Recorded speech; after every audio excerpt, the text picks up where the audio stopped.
You stand at the edge of a jagged cliff, the air thick with the metallic tang of blood and smoke. Below, the fortress of Betar clings to the hillside like a wounded beast, its walls cracked but unyielding.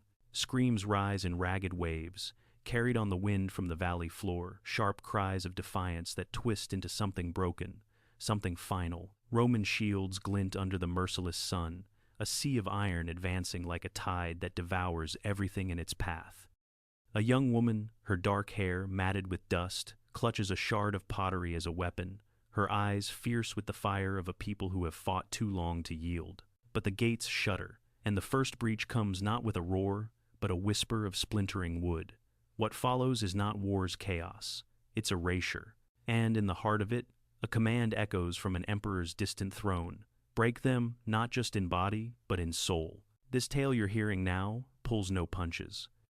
It involves the raw brutality of conquest, systematic violence against women, families torn apart, a people's spirit ground underfoot. These events are etched in ancient scrolls and stones, but they cut deep. If this stirs something too close, pause here. Step away. For those who stay, we don't linger on the wounds for spectacle. We trace the gears of the empire that turned them, because understanding the machine is the only way to dismantle its shadow in our own time. Imagine a world where an emperor's whim redraws a map, where a holy city becomes a foreign outpost overnight. This wasn't blind rage or the fever of battle. This was a machine, cold, calculated, spanning an empire from Britain's mists to Egypt's sands. In the year 132, that machine ground against the last spark of Jewish defiance in Judaea. Emperor Hadrian, the builder of walls and dreamers of eternal order, had come to reshape a land that refused to bend. He'd toured the east, eyes sharp for disloyalty, and what he saw in Jerusalem's ruins wasn't opportunity. It was threat. The Jews, scattered but stubborn, whispered of restoration, of a temple reborn. Hadrian's response? A new city on the ashes.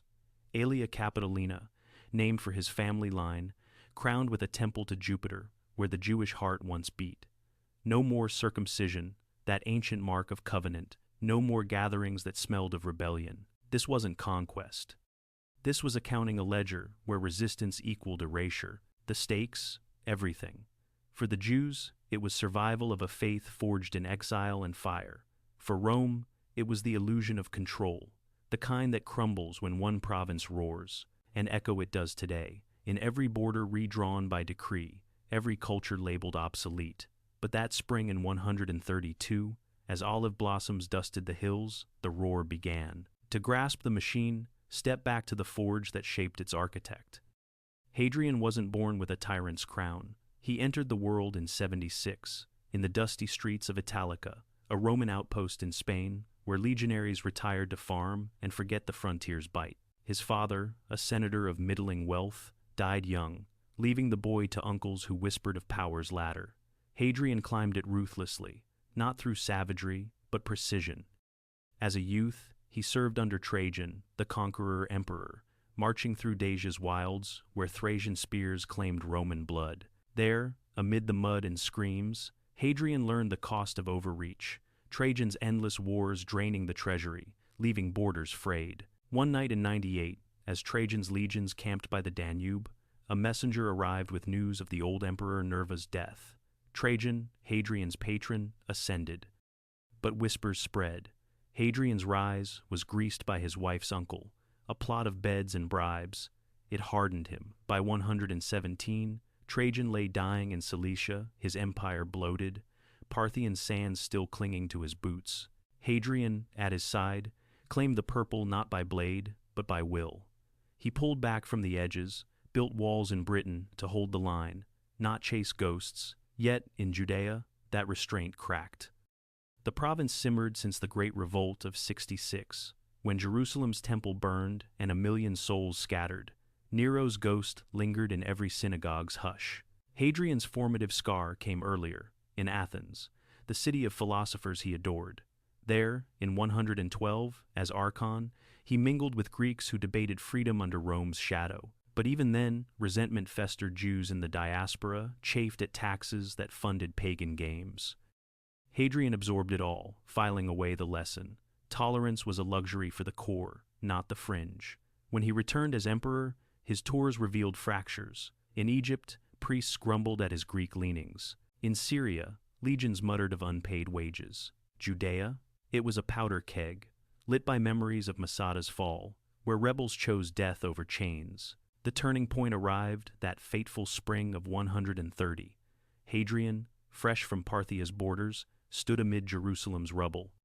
The air hummed with pilgrims' chants, olive presses groaning in the valleys. He envisioned grandeur, a colonia, veterans settled on confiscated land, Jupiter's altar gleaming where Solomon's ark once rested. Decrees flew circumcision banned as mutilation, a crime against Roman manhood. Rabbis in hidden chambers seethed, their scrolls curling like fists. Simon Bar Kokhba, a warrior from the hills, felt it first. Tall, scarred from border skirmishes, he moved among villagers with a quiet command that silenced rooms. To him, Hadrian's edict wasn't policy, it was war on the soul. And then, the spark. Rumors swirled of a Roman surveyor's stake driven into the Temple Mount. Crowds gathered, stones flew. A legionnaire fell, his blood soaking the sacred soil. By summer, caves in the Judean wilderness echoed with oaths. Bar Kokhba emerged not as king, but necessity a man who could weld farmers into fighters. Rabbi Akiva, silver-haired sage of the academies, laid hands on him and whispered, "Son of the star," invoking ancient prophecy, the machine whirred to life. But that wasn't the worst part. The emperor's response would reveal how deeply the gears had turned. Dawn breaks over the Judean hills, that deceptive light filtering through olive leaves heavy with dew. The year is 132, and in a village near Lydda, the air carries the scent of fresh-baked flatbread and the low murmur of dawn prayers. Miriam rises before the sun, her hands callused from weaving linen for the market. At 19, she's the quiet strength of her family, a widow's daughter, her father lost to the tax collector's whips 2 harvests past. Her days unfold in rhythm, thread the loom by lamplight, tend the goats at midday, share stories of the old temple with wide-eyed children under starlit skies. She dreams not of rebellion, but restoration, a husband like the heroes of Scripture, a home where laughter drowns out Roman horns. The village square buzzes that morning, elders huddled over a smuggled scroll. Whispers of Hadrian's decrees ripple like wind through barley. No more covenant of flesh, no more city of David. Miriam listens from the doorway, her infant nephew fussing at her breast. A rider arrives at noon, dust-caked and urgent Bar Kokhba's call to arms, sealed with a crude star. Men grab spears from rafters, women pack dried figs and water skins. Miriam hesitates, then slips a dagger into her belt, hidden beneath her shawl. For the children, she tells herself, though fear coils in her gut like a serpent. By dusk, the horizon darkens not with storm, but torches. Roman patrols, sensing the stir, sweep in from the garrison at Caesarea. The centurion, a scarred veteran from Gaul, barks orders in broken Aramaic. Surrender the agitators. The emperor builds, not destroys. The elders parley at the well, voices rising like smoke. Miriam watches from the shadows, her heart pounding as a young fighter barely bearded spits defiance. The centurion's hand twitches to his sword. 1 hour. Then we take what we will. The refusal comes, not in words, but silence, a wall of bodies linking arms across the square. Miriam steps forward, her voice steady despite the tremor. This land is ours by promise, not your maps. The centurion's laugh is a blade's edge. He signals, and the clash erupts. Stones against shields, screams against steel. Miriam fights back to back with her brother, the dagger flashing once, twice. A spear grazes her arm, warm blood soaking her sleeve. They drag him away first, his cries fading into the night. What follows in the olive grove beyond the village is swift, shadowed by the moon's indifferent gaze. The victors claim their spoil, not gold, but flesh.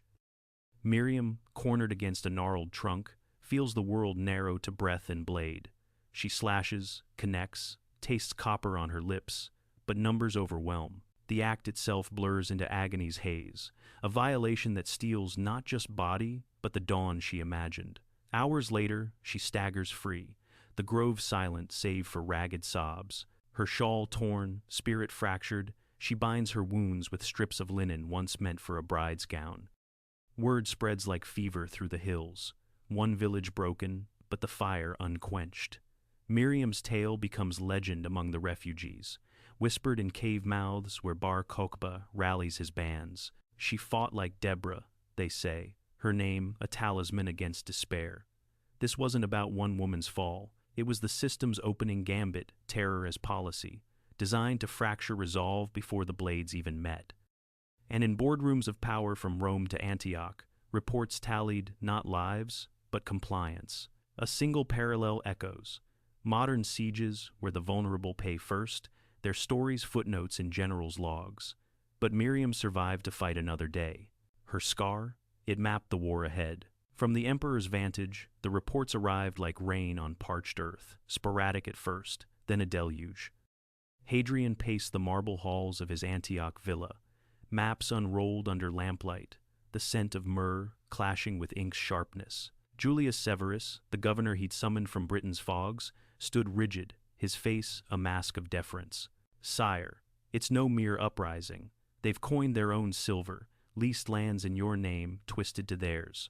Jerusalem flies their banner." Hadrian's finger traced the Judean coast, eyes narrowing at the star-embossed denarii smuggled north.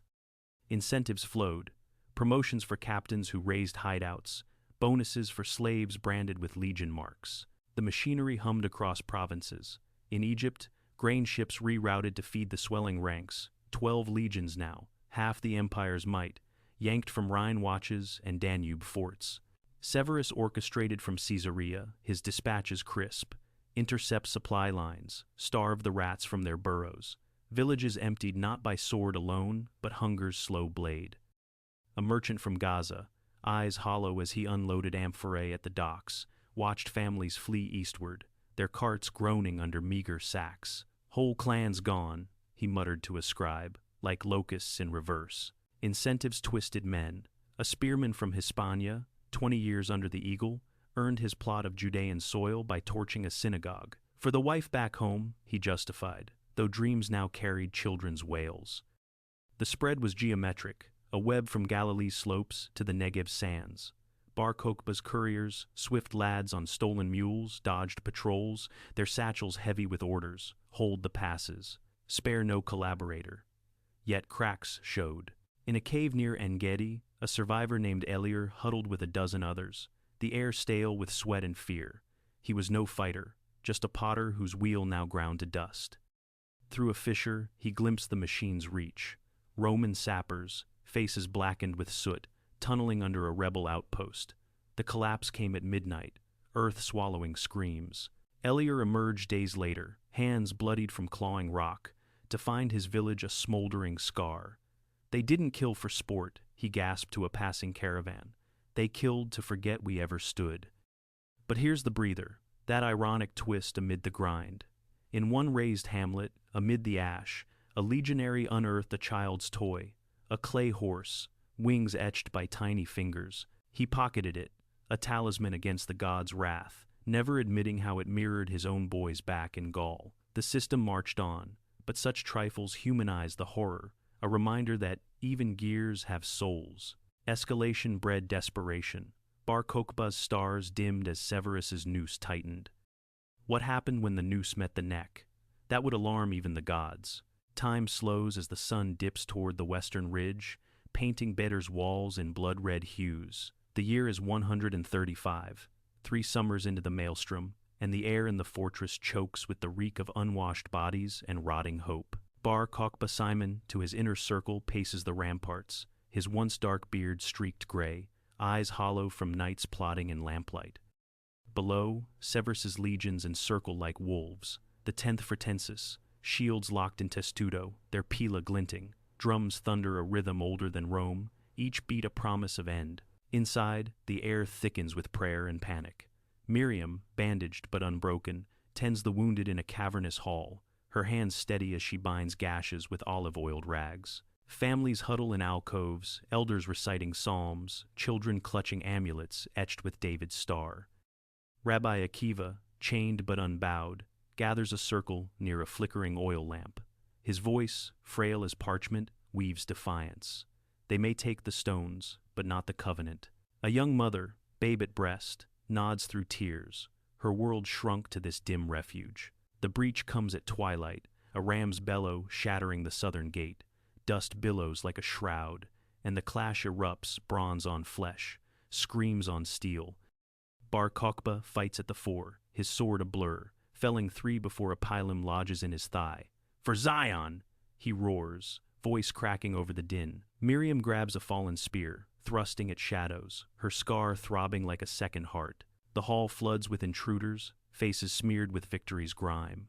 Women form a desperate ring, children behind, but the tide overwhelms. What unfolds in Betar's shadowed corners defies the clean lines of chronicle. Ancient accounts speak of a command from on high, Hadrian's unspoken calculus, violate to annihilate, targeting the pure to poison the lineage. Estimates whisper of 15,000, young women herded like chattel, their cries a dirge for a people's future. We don't dwell in the details, implication carves deeper than blade. Miriam, cornered in a stairwell, fights until hands pin her, the world dissolving into violation's void. Time skips hours, days, and she wakes to silence, the air heavy with aftermath's hush, bodies strewn, air acrid with smoke and sorrow. The crack arrives not in glory, but fracture. As Severus's men haul spoils, coins, scrolls, shattered idols, a runner bursts from the east. Parthian scouts on the horizon, Hadrian's overstretch inviting eastern fangs. The general halts the purge, eyes on the larger board. Bar Kokhba, dragged before the victor, spits blood and curses, his last words a prophecy. Your walls will crumble as ours. Severus's blade ends it swift, but the body hangs from the gates. A warning that backfires, pilgrims slip in under cover, anointing the soil with tears. The system teetered. 15,000 souls weren't just lost, they seeded diaspora seeds. The machine groaned, its peak revealing the rot within. Hadrian's dispatches to the Senate that autumn omitted the customary flourish. No, I and the army are well. The cost? 12 legions bloodied, perhaps a vanished one, the 9th Hispana, swallowed by Judean sands. Severus returned a ghost, his triumphs hollow. Hadrian, fevered in his final years, toured the desolation, the wind off the Dead Sea carrying faint echoes. He died in 138, on Baiae's shores, his walls enduring, but his legacy scarred. Judaea renamed Syria Palaestina, a linguistic lash to erase the name, Jerusalem, barred to Jews, save one mournful day. Survivors scattered like chaff slaves, flooding markets till prices crashed, a merchant's widow in Alexandria buying kin for a pittance. Miriam, if she lived, vanished into Galilee's hills, her tale woven into midrash whispers. Communities reformed in shadows, academies in Tiberias, where Akiva's students smuggled lore. Power shifted east, to Babylonian centers, birthing a Judaism of book, not stone. Long-term, an empire that preached law but sowed grudge, its cracks widening to invite vandals and faith's new blooms.